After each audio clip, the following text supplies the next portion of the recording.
3장 1절로 14절 말씀을 통해서 메시아를 예비하는 사람이라고 하는 제목을 통해서 함께 또 말씀 은혜를 나누도록 하겠습니다. 회개는 근본적으로 무엇인가? 회개는 주권 교체 사건이다 라고 이렇게 얘기할 수가 있겠습니다. 무슨 말이냐면 나의 삶을 결정하는 데 있어서 나라고 하는 주체에 의해서 하나님으로 그 주체, 내 삶에 대한 주권이 나에게서 하나님으로 그 주권이 이양되어지는 것, 바로 그것이 회개이다라고 할 수가 있겠습니다. 그래서 여러분, 회개라고 하는 것은요, 내가 내 삶의 주인 되어 살았던 이전의 삶과는 전혀 다른 삶의 방식과 또 생명의 원천과 삶의 목표를 가지고 사는 것을 의미합니다. 그전에는 내가 우선이었어요. 내 행복이 우선이었어요. 이제는 내 모든 것들이 누구에게 맞춰진다? 주님에게 맞춰지는 것. 바로 그것이 회개이다라고 하는 거예요. 오늘 본문의 말씀은 메시아 되신 예수님을 영접하는 조건이 무엇인가? 라고 하는 이것을 세례 요한이라고 하는 사람의 삶을 통해서 또 그분이 강에서 외쳤던 그 외침을 통해서 한번 우리가 살펴보도록 하겠습니다. 과연 우리 주님을, 메시아 되신 주님을 영접하기 위한 조건이 무엇이냐라고 하는 것이죠. 3장 1절로 14절 말씀은 요한을 광야에서 회개의 세례를 전파한 사람으로 이렇게 소개하고 있습니다. 무엇이 회개인지 그리고 요한의 가르침을 통해서 우리에게 구체적으로 설명해 주고 있습니다. 본문의 말씀은 두 부분으로 나눌 수가 있어요. 1절로 6절 말씀에서는 회개의 세례를 전파하는 요한에 대해서, 그리고 7절에서부터 14절 말씀은 무엇이 회개인가라고 하는 것을 열거해 주고 있습니다. 먼저 1절로 6절 말씀을 우리가 살펴보게 되어지면 말씀드렸던 것처럼 이 1절로 6절의 말씀에서는 회개의 세례를 전파하는 요한의 모습을 우리가 살필 수 있게 되어집니다.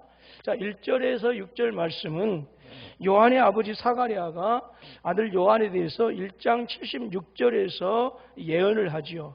그 예언의 말씀이 성취되었다라고 하는 것을 우리에게 보여주고 있는 말씀입니다.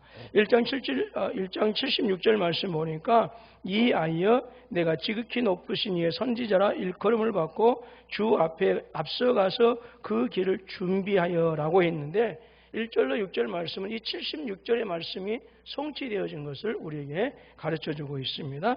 그래서 오늘 본문의 말씀은 회개의 세례를 전파하는 이 3절 말씀을 중심으로 해서 1절, 2절 말씀은 요한이 선지자로 등장했을 때 그때 당시 로마사회 그리고 유다사의 정치 상황을 얘기해 주고 있고요. 그 다음에 4절로 6절 말씀은 요한의 그 사역이 예언의 성취이다라고 하는 것을 우리에게 설명해 주고 있습니다. 1절 말씀은 요한이 이제 선지자의 그 사역을 시작하였을 때는 오늘 1절에서는 로마의 황제에 대해서 얘기하기를 티베리오라고 이렇게 나와 있습니다만은 보통 일반의 역사가들은 티베리우스라고 이렇게 얘기합니다. 로마의 황제 이 티베리우스.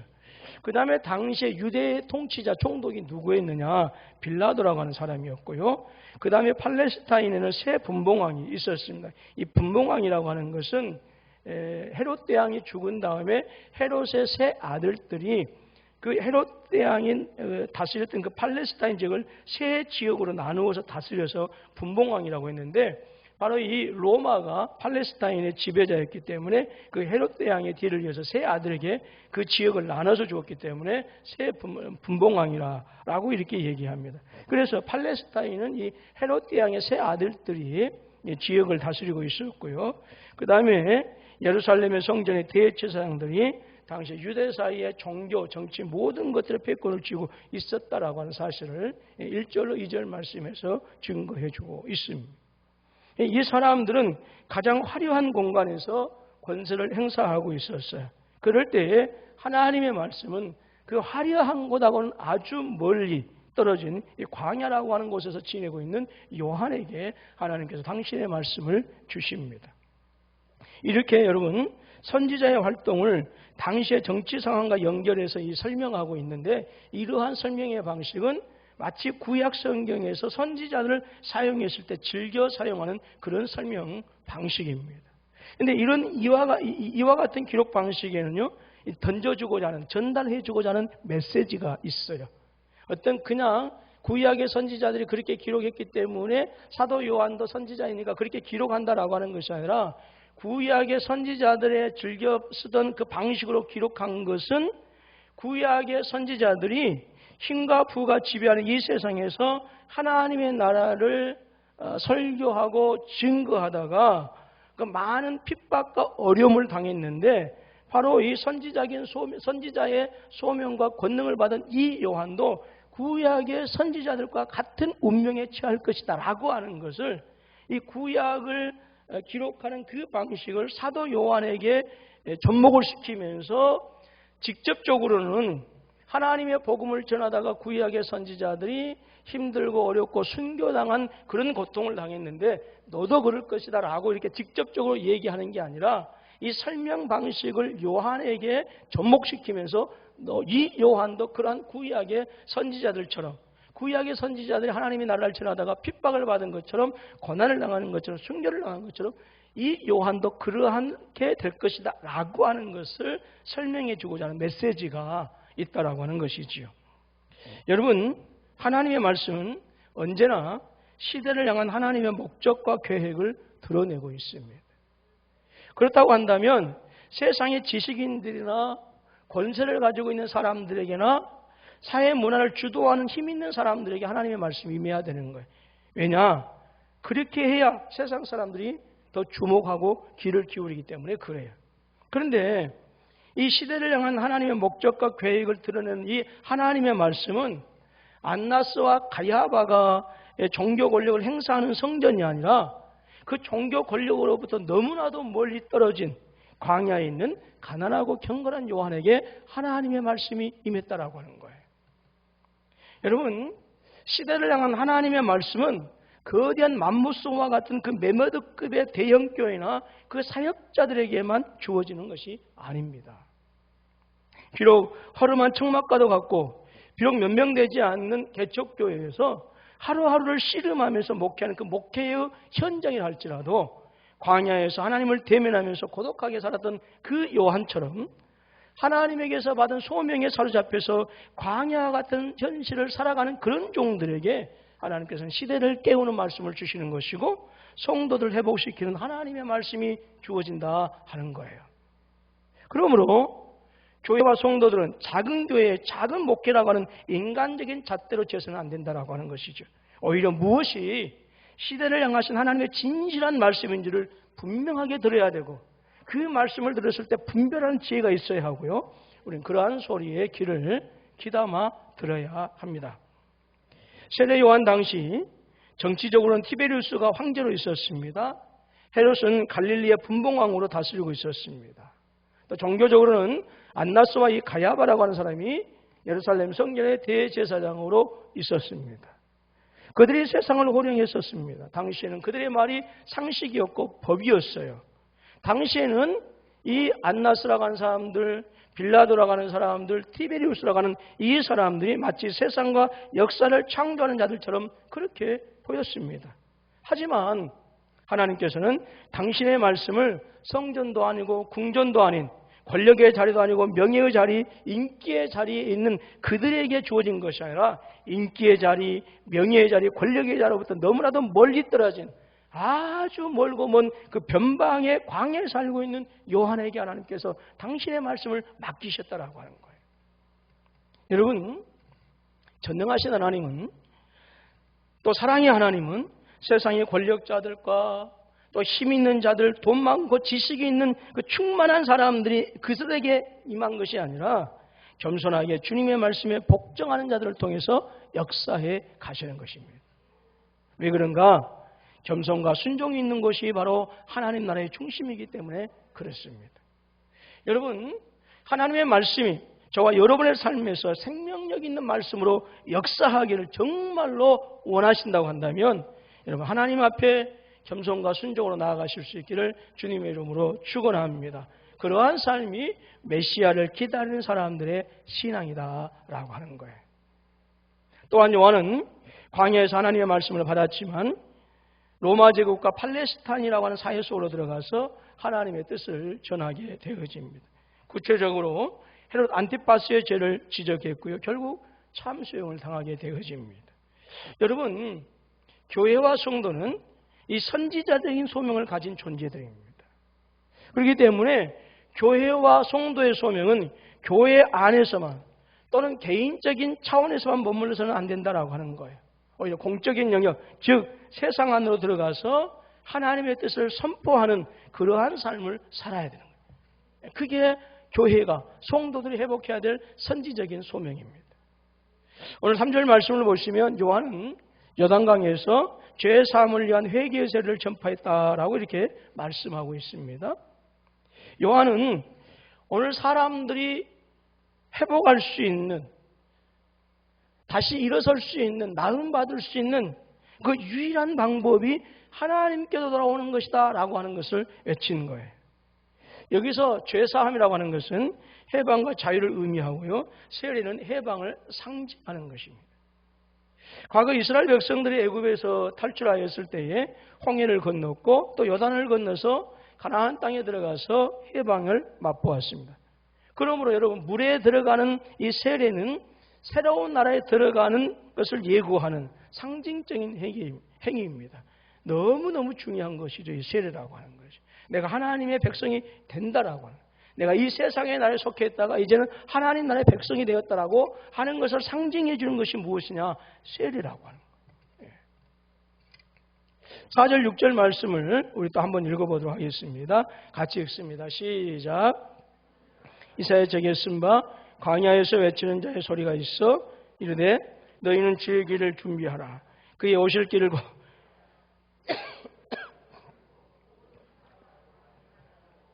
굽은 것이 곧아지고 험한 길이 평탄해질 것이요 모든 육체가 하나님의 구원하심을 보리라 함과 같으니라 했어요.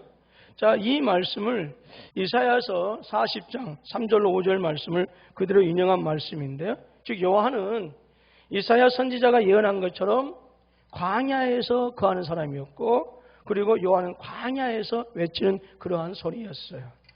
여러분, 이 광야라고 하는 소리는요, 이스라엘 백성들이 출애굽했을 때에 해방을 경험하기 시작한 장소가 바로 이 광야라고 하는 장소예요. 하나님은 애굽에서 노예로 살던 당신의 백성들을 구원하시고 하나님 나라의 백성으로 환영하기 위해서 광야에 임하셨어요. 그와 같이 우리 주님 예수께서도 광야로 오신다라고 하는 것이죠. 무슨 말씀이냐? 즉 하나님 나라를 간절히 사모하고 하나님의 구원을 갈망하는 하나님의 백성이 바로 광야의 백성이다라고 하는 거예요. 그렇기 때문에 하나님의 백성들은 주님의 오심을 준비해야 한다 하는 것입니다. 구약의 하나님이 이스라엘 백성들을 구원하시고 하나님 나라의 백성들을 하나님 나라의 백성들이 되게 하시고자 행하셨던 그 일들을 이제 누가 행하시냐? 예수께서 이 땅에 오셔서 우리의 주가 되셔서 구약에서 하나님께서 행하셨던 그 구원의 은혜를 오늘 이 땅에서 우리에게 이루어 주실 일이기 때문에 오늘 우리 믿음의 사람들은 예수를 기다려야 된다라고 하는 것이죠. 그렇기 때문에 누가복음 1장 76절의 말씀에서 우리 주님께서 그 놀라운 일들을 행하시도록 하기 위해서 그의 길, 곧 예수님의 길을 곧게 해라. 평탄하게 해야 된다 하는 겁니다. 자, 76절 말씀 보니까 이 아이여 내가 지극히 높으신 이의 선지자라 일컬음을 받고 주 앞서 가서 그 길을 준비하여라고 말씀합니다. 누가복음에서 주의 길을 준비하고 그의 오심을 곧게 하는 것이 무엇이냐? 그것은 바로 회개를 말씀하고 있습니다. 그리고 회개의 표시로 세례를 받는 거예요. 즉 모든 육체가 하나님의 구원을 보는 일은 예수를 영접하는 자마다 구원을 경험하는 것으로 이루어진다라고 하는 거예요. 또 광야로 오시는 우리 주님, 곧 예수께로 돌이켜서 그의 말씀을 영접하는 자마다 이사야서 40장에서 말씀하고 있는 이 구원의 역사를 그들의 삶 속에서, 우리의 삶에서 경험하게 되어진다라고 하는 거예요. 여러분, 이사야서 40장은 대단히 의미 있는 말씀입니다. 이사야서가 전체 몇 장이 있지요? 66장까지 있어요. 근데 1장에서부터 39장까지는 이스라엘을 비롯한 그 주변 나라들이 우상을 섬기고 하나님을 떠난 것에 대한 심판과 진노의 내용으로 되어 있습니다. 그리고 40장 말씀은 이제 그 심판과 진노를 돌이키시고 이스라엘 백성들을 구원하시겠다 라고 하는 이러한 내용으로 이제 채워져 있지요. 그래서 이제 조금 이제 비평주의적인 그런 입장에서는 이사야서는 이사야에 의해서 쓰여진 것이 아니고 다른 사람들에 의해서 쓰여졌는데, 특별히 이사야서는 두 사람에 의해서 쓰여졌다. 어떤 분들도 세 사람에 의해서 쓰여졌다라고 이렇게 하는데, 왜냐하면 1장에서부터 39장까지의 내용과 40장에서 66장까지의 내용이 너무 다르기 때문에 그래. 1장에서도 39장까지 저주, 진노가 나타나는데 40장에서부터는 하나님의 축복과 위로가 회복이 나타나니까 그 내용이 180도 다르기 때문에 두 사람에 의해서 쓰여졌다, 또는 이제 세 부분을 나누어서 세 사람에 의해서 쓰여졌다라고 이렇게 주장을 합니다만은, 보수적인 전통적인 이제 우리 교회에서는 이제 이사야 한 사람에 의해서 쓰여졌다라고 이렇게 이제 우리는 그렇게 성경을 해석하고 있습니다. 자, 이사야서 40장은 그래서 저주가 끝나고 하나님의 구원이 시작되었다고 하는 면에서 이사야서 40장 아주 의미 있는 그런 장이지요. 전체 읽으면 좋겠지만 이사야서 이제 40장 5절로 6절 말씀이죠. 4절 5절입니까? 같이 읽습니다. 시작. 골짜기마다 더두어지며 산마다 언덕마다 낮아지며 거르지 아니한 곳이 평탄하게 되며 험한 곳이 평지가 될 것이요 여호와의 영광이 나타나고 모든 육체가 그것을 함께 보리라. 이는 여호와의 입의 말씀이니라 말씀하셨어요. 자, 40장 11절 말씀 드리겠습니다. 시작. 그는 목자같이 양떼를 먹이시며 어린 양을 그 팔로 모아 품에 안으시며 젖먹이는 암컷들을 온손이 인도하시리로다. 자, 31절 말씀 너무 유명하죠. 시작. 새 힘을 얻으니 독수리가 날개치며 올라간 같을 것이요 다른 박쥐라도 곤비하지 아니하겠고 걸어가도 피곤하지 아니하리로다 그랬습니다. 여러분, 주의 길을 준비하는 것의 핵심이 무엇입니까? 겸손입니다. 겸손. 모든 산과 작은 산이 낮아져야 한다라고 하는 이 동사는 헬라어로 타페이노 데세타이라고 이렇게 타페이노 데세타이라고 하는 이 단어를 사용했는데, 이 낮아져야 된다라고 하는 것은 바로 이 겸손을 의미하고 있습니다. 그러면 어떤 겸손이겠습니까? 바로 회개의 핵심이라고 할 수 있는 나의 삶을 결정하는 데 있어서 나라고 하는 이 주권자, 내 삶의 주인이 나가 아니라 내 삶의 주인이 하나님이다라고 하는 그 나의 주권 하나님으로 변하게 하는 것, 바로 주권 교체가 바로 겸손이고 회개이다라고 하는 것이죠. 여러분, 회개하고 착하게 사는 것하고는 달라요. 예수 안 믿는 사람들도 착한 사람들 많아요. 그러나 그들은 강력하게 예수를 부인하는 사람들. 교회 안에도 착하게 사는 사람들 많아요. 그러나 정말로 주님께서 원하시는 회개하지 않는 성도들도 또한 많은 것도 사실이에요. 여러분, 겸손히 예수님을 우리가 받아들일 때에 여호와의 영광이 나타나고, 40장에서 말씀하고 있는 여호와의 영광이 나타나고 모든 육체가 여호와의 구원을 보는 역사를 우리가 경험하게 되어지는 거예요. 우리가 겸손히 주님을 받아들일 때에 여러분, 목자같이 양떼를 먹이시고 어린 양을 그 팔로 모아서 품에 안으시는 그 구원의 은혜와 사랑을 우리가 경험하게 되어진다라고 해요. 예수 그리스도를 겸손하게 영접할 때에 독수리의 날개침이 올라간 같은 구원의 역사를 우리의 삶 속에서 하나님께서 누리게 하신다라고 하는 거예요. 즉 구원의 역사가 있게 한다라고 하는 것이죠. 요한은 이사야 선지자의 예언대로 메시아가 오실 길을 준비하는 그런 역할을 했습니다. 이스라엘 백성들이 주님을 모실 수 있는 마음으로 준비시키기 위해서 죄를 회개하게 하고 세례를 받게 했어요. 여러분, 내가 왕이었고 내 말이 법이었고 내 나를 세우려고 그래서 이 세상 풍조를 쫓았던 그 삶을 청산할 때, 즉 참된 회개가 있을 때에, 즉 내 모든 삶의 주권을 내가 아닌 하나님에게로 이 주권 이양을 했을 때에, 여러분, 우리 주님 예수께서 그때 비로소 우리 안에 거하시고 우리 삶 속에서 구원의 역사가 일어나시도록 우리를 그때 다스린다라고 하는 거예요. 여러분, 그래서 주님의 나라가 내 삶 가운데 이루어지도록 길을 곧게 하라, 평탄하게 한다라고 하는 그것은 철저하게 내 모든 삶의 주권을 누구에게 맡기는 거예요? 하나님께 맡기는 거예요. 그게 회개이다라고 하는 거예요. 이제 이어서 7장 14절 말씀을 보면 그 회개에 이어서 회개에 합당한 열매가 무엇인가? 라고 하는 것을 요한이 우리에게 가르쳐주고 있어요. 요한은 7절 말씀에서 세례를 받으러 나오는 유대인들을 향해서 독서를 내뿜고 있습니다. 독사의 자식들이다 라고 독서를 내뿜고 있고요. 그리고 다가오는 하나님의 무서운 진노를 경고해주고 있습니다.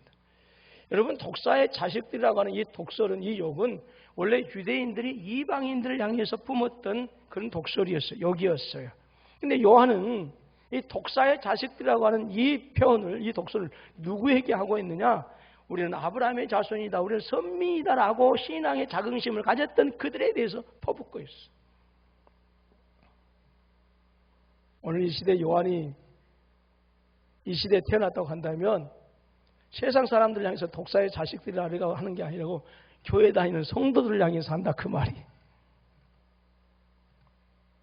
요한은 7절 말씀 보니까 누가 너희에게 장차 올 진노를 피할 방편을 보여주었느냐.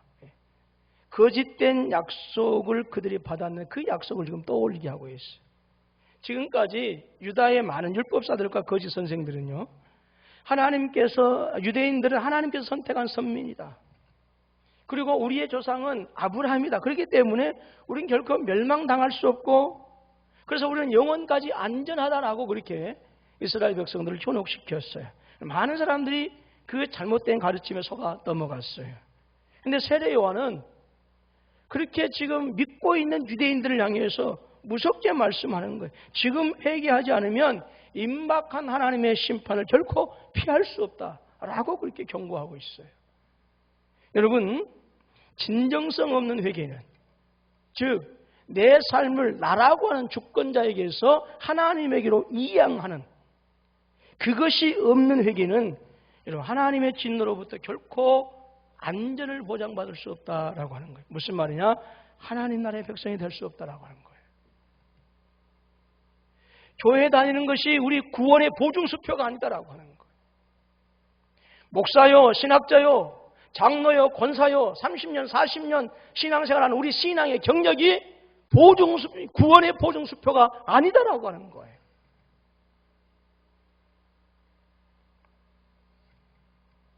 회개는 반드시 나라고 하는 죄에서 하나님에게로 이양하는 거예요. 그게. 그래서 회개는 반드시 합당한 열매로 나타나야 됩니다. 자, 우리 8절 말씀을 같이 읽어볼까요? 시작.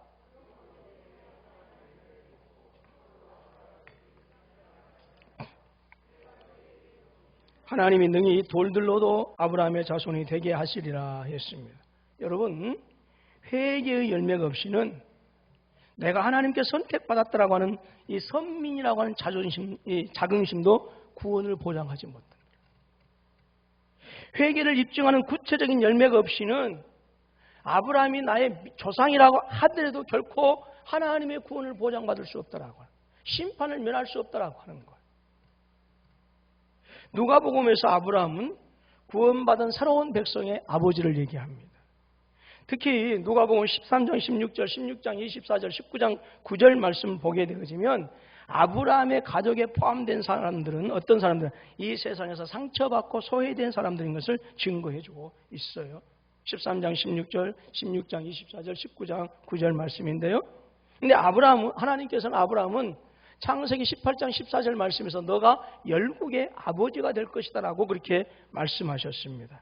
그렇기 때문에 모든 인종과 모든 민족과 주의에 상관없이 회개하는 자는, 즉 진실된 회개, 나라고 하는 주권자에게서 하나님에게 내 주권을 이양하는 그런 사람들에게 누구나 아브라함의 후손이 될 수가 있어요. 그러나 회개가 없는 자는 아브라함의 자손이 될 수 없다라고 하는 거예요.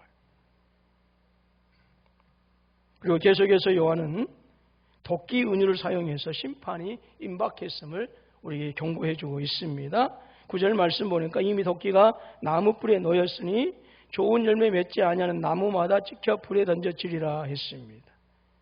이 열매가 맺지 못한다, 또 썩은 나무가 찍혀서 불태워진다라고 하는 것은요, 열매 맺지 못하는 것들은 너무 당연한 것이죠. 불태워진다라고 하는 것은. 말라기서 4장 1절에서도 그렇게 말씀했습니다. 만군의 여호와가 이르노라. 보라, 영광로 불같은 날이 이르르니 교만한 자와 악을 행하는 자는 다 지푸라기 같을 것이라. 그 이르는 날에 그들을 살라 그 뿌리와 가지를 남기지 아니할 것이로되. 그런데 이미 도끼가 나무 뿌리에 놓였다라고 하는 것은, 즉 회개하지 않으면 하나님의 심판이 임한다라고 하는 그 심판의 긴박성을 우리에게 알려주고 있는 거예요. 다른 말로 한다고 한다면 주님의 모습, 주님의 오심으로 말미암아서 이제 하나님, 이 세상과는 전혀 다른 하나님 나라가 새롭게 시작이 되어지는데, 회개하지 않으면 그 하나님 나라가 곧이어 예수께서 오심으로 말미암아 시작되어질 그 하나님 나라의 백성이 될 수 없다라고 하는 거예요. 어디 가서 뭐 자동차 사고 나고 배 사고 나고 뭐 천둥 번개 쳐서 뭐 비행기 떨어지고 하는 이런 심판이 아니라 그 말입니다. 광야에서 외치는 세례 요한에게 나와서 세례를 받는 사람들 가운데요, 모두가 회개하는 마음으로 나오는 것은 아니었어요.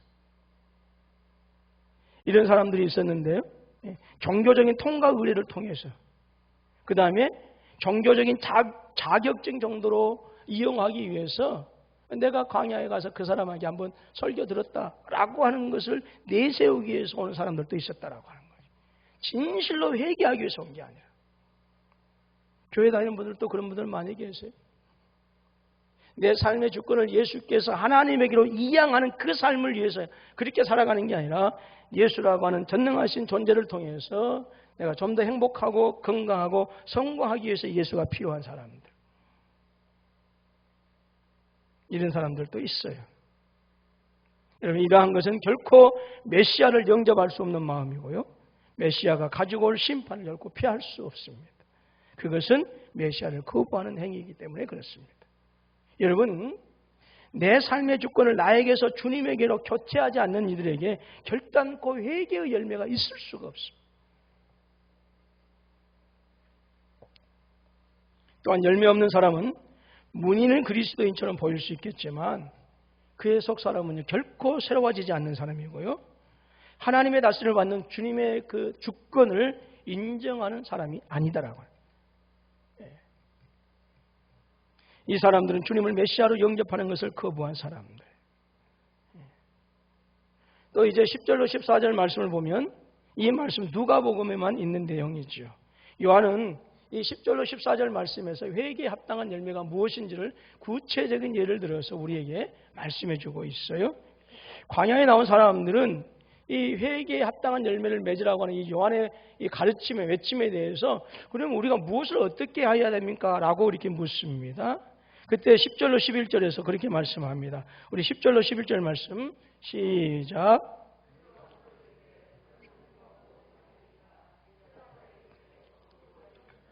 옷 없는 자에게 나눠줄 것이요 먹을 것이 있는 자도 그렇게 할 것이니라 하고 그랬어요.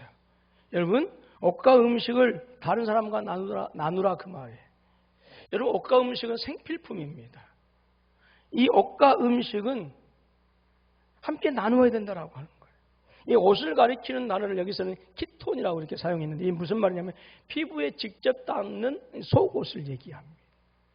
이 과거의 유대인들은 이 속옷 위에 더 무거운 겉옷, 이 히마티온이라고 하는, 소위 말해서 요즘 말로 하면 외투라고 하겠어요. 그러니까 유대인들은 키톤이라고 하는 속옷을 입고 그 위에 히마티온이라고 하는 이 겉옷을 입었어요. 근데 당시에는 이 사람들이 너무너무 힘들고 가난했기 때문에 이 속옷마저도 없는 사람들이 있었다라고 하는 것이죠. 그래서 그들과 함께 나누라. 또 먹을 음식도 궁핍한 사람들과 나눠야 된다라고 지금 말씀하고 있어요. 또 세리들도 세례를 받으러 나와서 우리가 무엇을 해야 하는가 묻습니다. 요한은 그들에게 말합니다. 부과된 세금 외에는 거두지 말라 이렇게 말씀합니다. 자, 12절 13절 말씀 시작. 세리들도 세례를 받고자 하여 와서 이르되 선생이 우리는 무엇을 하리까 하며 이르되 부과된 것 외에는 거두지 말라 하고 합니다. 세리는 세금을 거두기 전에 액수를 먼저 제시해서 그 지역에서 할당받았어요. 그러니까 로마 정부에서 올해 세금은 개인당 1,000원이다 라고 이렇게 이제 액수를 정해 줍니다. 그런데 이 세리들이 1,000원에서 1,000원 조금 더 받아 자기들 수고료만 받는 게 아니라 로마 정부에서 1,000원이다라고 이렇게 하면 자기들은 2,000원, 3,000원을 더 해가지고 1,000원은 로마 정부에 주고 2,000원, 3,000원은 자기의 몫으로 챙겨버리고 말았어. 그러니까 주민들에게서 갈취한 만큼 자신들의 배가 불러가게 되어진 것이죠. 그래서 세리들의 배가 부르는 만큼 그만큼 유대인들의 삶은 피폐할 수밖에 없고 고통에 허덕일 수밖에 없었던 것입니다. 대다수의 세리들이 이렇게 해서 재산을 챙겼어요. 그렇기 때문에 세리들은 이 유대를 지배하고 있는 로마 사람들보다 더 미운 존재였어요. 그래서 우리가 성경에서 보면 알 수가 있습니다만은 세리들은 당시의 사회에서는 죄인들로 취급받았던 그런 사람들입니다. 군인들도 세리 요한에게 와서 묻습니다. 우리가 무엇을 해야 합니까? 라고 물으니까 14절에서 그렇게 대답하죠. 군인들도 물어 이르되 우리는 무엇을 하리까 하며 이르되 사람에게서 강탈하지 말며 거짓으로 고발하지 말고 받는 금료를 족한 줄로 알라 하니라 그랬습니다. 요단강 부근은 갈릴리와 베레아를 다스리는 헤롯 안티파스라고 하는 사람이 다스리는 지역입니다. 아마 이 군인들은 이 헤롯 안티파스의 소하에서 있었던 군인들이 아닌가 싶어요. 여러분 그런데요, 사람에게는 우리가 때로는 정치가들이 힘과 권력을 가졌을 때 왜 저렇게 사는가라고 할지 모르겠지만 실은 우리가 그 권력과 어떤 세력을 가지게 되어지면 우리 역시 그만큼 할 수 있다라고 하는. 여러분 그 영화의 그 반지의 제왕이라고 하는 그 영화를 보면 이 반지를 손가락에 끼고 있으면 세계를 다스리고 지배할 수 있는 그 어마어마한 능력을 얻죠. 모든 사람들이 그 반지를 차지하기 위해서 혈을 합니다. 우리에게 그 반지가 없으니까 그러지. 만약 그 반지가 있다고 한다면 내가 가지고 있는 그 반지의 힘을 이용해서 사람들을 억압하고 폭력의 사람으로 살아갈 수 있어요. 당시의 군인들이 그랬어요. 자신들이 가지고 있는 힘과 자신들이 가지고 있는 권력을 통해서 가난한 백성들의 것들을 빼앗아서 자기 주머니에 채웠다라고 하는 것이죠. 요한은 그것을 지금 지적하고 있어요. 그래서 군인들은 폭력을 행사해서 민간인의 재산을 빼앗지 말아야 하고 또 거짓 혐의로 무고한 백성을 고발하지 말아야 된다라고 해요. 요즘 시대에 얼마나 가짜 뉴스들이 많이 있어요. 그 가짜 뉴스를 통해서 얼마나 많은 사람들의 삶이 피폐해져 갖고 또 깨어지고 망가지고 있습니다. 그러지 말라라고 하는 것이죠. 그리고 받는 금료 외의 것을 탐내지 말라 말씀합니다. 여러분 회개는 세계관적 전환이에요. 욕망의 변화예요. 주권 교체 사건이 바로 무엇이다? 회개이다라고. 예. 기존의 내 가치관이 전복되는 것이고 세상을 향하여 변절하고 배반하고 변절하는 것이 바로 회개입니다. 따라서 세상이 당연하게 여기면서 특권처럼 생각했던 모든 유익들을 다 무익하고 해롭게 여기고 그리고 그거로부터 떠나고 그것들로부터 나 삶을 단절시키는 거. 정말 힘들지요. 말로만 주님께 나와서 주님 잘못했어 라고 하는 것이 회개가 아니다라고 하는 거예요. 입술이 아니라 삶의 변화가 예수 그리스도를 메시아로 영접하는 성도들의 진정한 회개의 삶이다라고 합니다. 그래서 사도 요한은 10절로 14절 말씀을 통해서 너그러운 나눔을 얘기하고 있고 정직한 세금 징수, 권력 남용 금지 등이 그것은 대단한 결정이 아니라 당연한 삶의 방식이다라고 해요. 그것이 회개이다라고 해요. 그것이 메시아를 기다리는 사람들의 삶이어야 된다라고 하는. 여러분 회개는 주님 나라의 질서와 리듬을 따라서 사는 것이 회개입니다. 내 장단에 내가 춤추는 게 아니에요. 주님의 리듬에 주님의 장단에 내가 그렇게 살아가야 돼요. 그게 회개. 바로 이러한 회개의 삶이 예수 그리스도를 메시아로 인정하면서 영접하는 자의 모습이다. 이런 자들에게, 이런 성도들에게 하나님은 구원의 역사가 이루어질 것이다. 하나님 나라의 구원의 역사가 하나님의 다스림이 그들의 삶 속에서 있게 될 것이다 라고 말씀을 마칩니다. 회개는 주님 나라의 질서와 리듬을 따라 살아가는 것이에요. 회개는 입술의 열매가 아니라 그래서 삶 자체가 회개인 거예요. 스펄전 목사님은 천국은 회개한 죄인들이 들어가는 곳이다 라고 그렇게 얘기했어요. 요한은 메시아를 받아들이기 합당한 사람으로 살았고요. 그리고 그의 삶과 가르침은 하나님의 백성들에게 회개가 무엇인가라고 하는 회개의 참 의미를 우리에게 알게 해줍니다. 여러분, 하나님을 믿는 사람들은, 즉 하나님을 믿는 믿음의 사람들은요, 장차 다시 오실 주님을 기다리는 사람들이에요.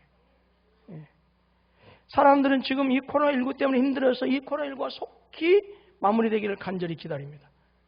믿음의 사람들은 당연히 그것을 위해서 기도해야 되죠. 또한 믿음의 사람들은 그것보다 더 간절한 기다림이 있어야 돼요. 주님의 다시 오심을 기다려야 돼요. 그래서 주님 오셨을 때에, 우리 주님께서 우리에게 오실 때에 신랑 되신 예수님이라고 말씀하셨는데, 그러면 교회는 신부된다고 했는데, 신랑 되신 예수님을 맞이해야 되는 신부되는 교회는 당연히 그에 걸맞는 모습으로 단장 지어지고 준비해야 되죠. 그게 무엇이냐? 내 모든 삶의 주권을 나에게서 하나님에게로 이양하는 참된 회개, 그리고 그 회개를 통해서 일어나는 회개의 삶, 열매, 그것이 장차 오실 주님을 기다리는 이 땅에서 살아가는 저와 여러분들의 삶이 되어야 된다라고 하는. 이것이 없으면 30년, 40년 예수 믿고, 이것이 없으면 내가 목사라 갈지라도, 이것이 없으면 교회에서 어떤 신앙의 직분을 받았을지라도 그 신앙의 직분이, 목사라고 하는 직분이 보증의 수표가, 구원의 보증의 수표가 될 수 없다라고 하는 거예요. 이스라엘 백성들은 그렇게 살았거든요. 내가 유대인이기 때문에 구원받았다. 아브라함 자손이기 때문에 나는 안전하다라고. 요한은 그게 아니다라고 하는 거예요. 하나님 나라에 들어갈 자는 우리의 주권을 진정으로 주님께 맡긴 참된 회개와 그에 걸맞는 회개의 열매가 있는 삶, 그 사람들이 합당한 구원의 백성이다라고 말씀하고 있어요. 오늘 수백만의 이 땅의 기독교인들이 삽니다.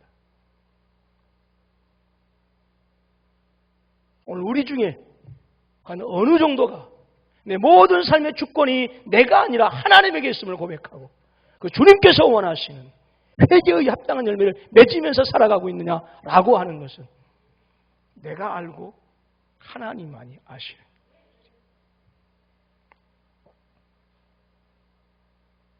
오늘 저와 여러분들에게 진정으로 하나님의 구원의 역사가, 어린 양을 품으시는 주님의 그 위로하심이, 독수리의 날개치며 같은 구원의 역사가, 모든 육체가 주님의 구원을 보는 그 하나님의 구원의 역사가 우리 삶 가운데서 일어나시기를 주님의 이름으로 축원합니다. 어떤 자에게 주님의 오심을 예비하는 참된 회개의 역사와 그의 삶을 사는 자에게 주신다고 말씀하고 있어요. 오늘 그와 같은 삶을 살아서 우리 주님 오셨을 때에 기쁨과 즐거움으로 주님 만나는 우리 복된 성도들이 되실 수 있기를 주님의 이름으로 축원합니다.